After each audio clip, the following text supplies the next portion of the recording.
Hi, I'm Reid, editor of the Edison Report, and we are at the IES Research Symposium in Orlando, Florida. I am joined by Colleen Harper, the Executive Director of the Illuminating Engineering Society, formerly with the Audio Engineering Society.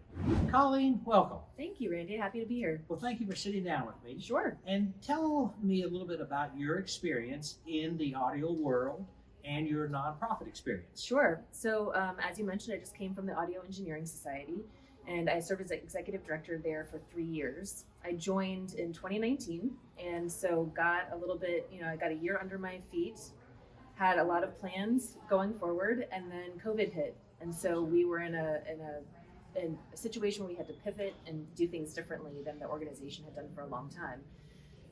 It was a very interesting experience. The Audio Engineering Society relied a lot on 1 or 2 events, which is very similar to the Illuminating Engineering Society. So I was able to take that experience and use that in discussions with the search committee and the search firm about why I would be a good fit for IES. I think that there are a lot of similarities between AES and IES, including even terminology that the organizations use. So AES's chapters, which are typically called chapters, are called sections. Same with IES. They're standard setting organizations, so there's a lot of similarities. And I think that was really appealing to the search committee and also to me to come over from AES to IES. Now, IES is larger, has a larger budget, a larger staff, which was really appealing to me. I think that I have worked for larger organizations before in operational capacity. So as a COO and interim CEO of an organization very similarly sized to IES. For profit or nonprofit? Nonprofit. And so I think that also having that experience from a budget perspective, from managing staff and all of the different departments really lends itself well for me to be successful at IES. So is your history in nonprofits? Entirely, yes. Okay. I graduated from college. I was actually a paralegal for about 18 months because I thought I wanted to go to law school. Quickly learned I did not want to do that and started working for associations pretty much right away. Where did you go to school? I went to the College of William and Mary in Williamsburg, Virginia. Okay. So what is your perspective on the future, I guess, and the importance of nonprofit associations going forward in the post-COVID era? Yeah, it's an interesting question because I think that the value proposition has changed quite significantly. People are used to associating the value of an association with their in-person events largely. So I go to IES every year, that's what I do, or Light Fair, the annual conference. And when you don't have those things, people feel very disconnected from the organization. And there's definitely perceived loss of value. I think the reason I belong to associations, I belong to a number of them, I actually serve on the board of one of them. The reason I belong is because of the community. Even if I can't see people in person, I like having people that I can reach out to ask for advice from, the mentorship abilities that you have within an association. You know that everyone there is as committed to their career and to the community and the industry as you are. And I think that's really special. For IES, of course, we set standards, which are really important for the industry. And I think as we get back to in-person, there's going to feel like there's more of a connection, but we are also working on some additional educational opportunities that the IES has typically not really pursued before, and thinking about how to incorporate different types of members or different types of careers and professions under our umbrella.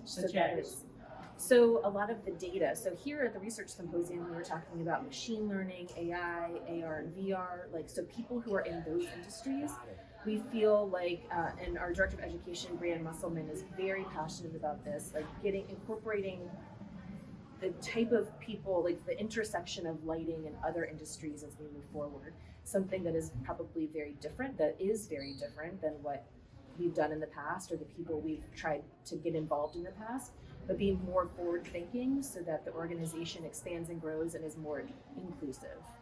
Okay, I would agree with that. I don't think we have ever formally tried to get some of these other types of people. We've had discussions about it, but I'm not aware of any active campaigns, or at least none that were successful. All right, tell our audience a little bit about the strengths of the IES, the vision, and how you plan to go forward to achieve our mission and to implement the strategic plan.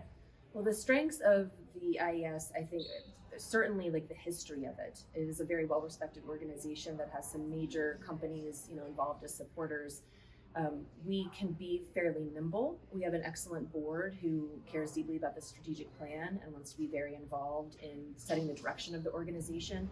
And it's a large enough board that there are enough voices to make sure that we're thinking about all of the people that would be impacted and the impact to the industry. So I think that the combination of the history, the institutional knowledge, standard setting organization, very devoted and committed volunteers, there's so many strengths.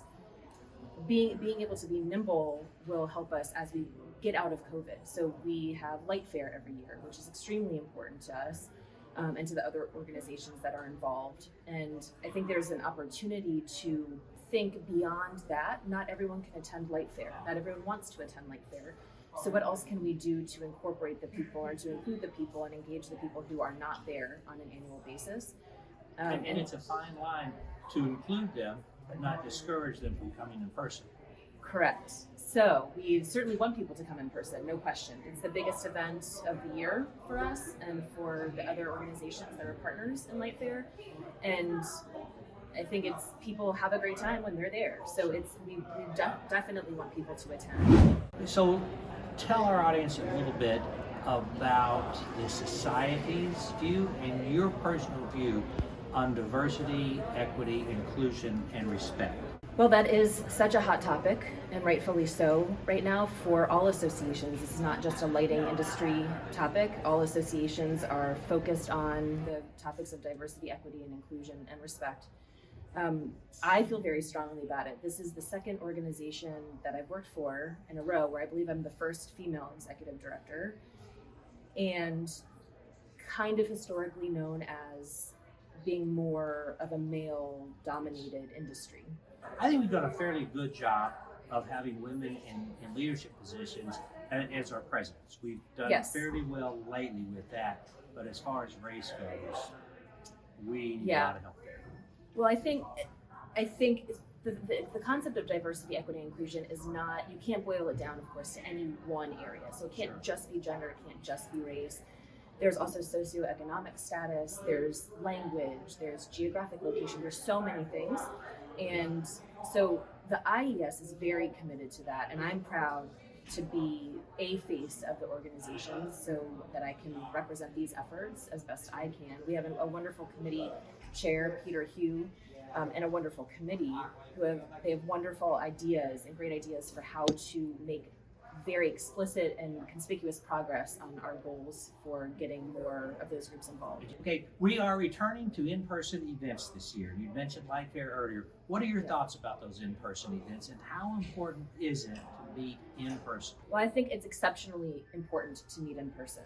One of the things that I learned at AES is that there's simply no replacement for in-person networking, and there is no replacement for an in-person trade show or exhibit hall. You can do education, and you can do it quite well virtually, and actually it makes it more accessible for people who are unable or unwilling to travel. So there are many benefits to virtual education, but the in-person components that simply can't be replicated are the networking and the trade show components.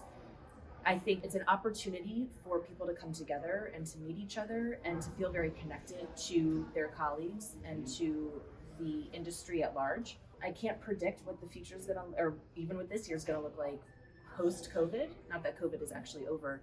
I have no idea. No one can know really what the trade show and convention industry is going to look like after COVID. I'm hoping it'll return. There's certainly a chance that it won't, at least not for a couple years. But I also believe that there is a pent-up demand for people to gather again in person and to learn again in person. So I'm hoping that we see that, and I firmly believe that in-person events are important. I just hope that everyone else agrees with that. So on wrapping up here on a personal note, as the Executive Director of the National Lighting Bureau, we appreciate the tremendous support that IES has given us over the years. And as a past president of the society, I think you're exactly what we need. Well, thank you, Reid. So welcome aboard. Thank you so much.